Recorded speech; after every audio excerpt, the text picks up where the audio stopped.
இஞ்சி கருவேப்பிலை சேர்த்து ஒரு டைஜஸ்டிவ் சட்னின்னு சொல்லிட்டு ஒரு டிஃப்ரெண்ட்டாக ஒரு தக்காளி சாதமும் பண்ணி காமிக்க போகிறேன்.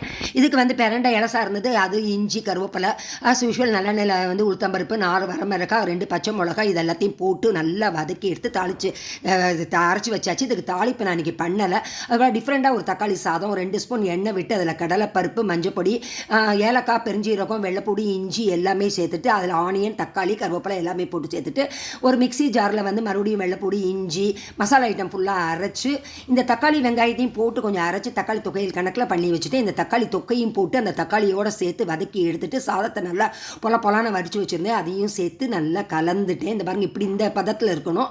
அதுபோல் நல்ல மணமாக தக்காளி சாதம் சூப்பராக பிரியாணி போலேயே இருந்தது.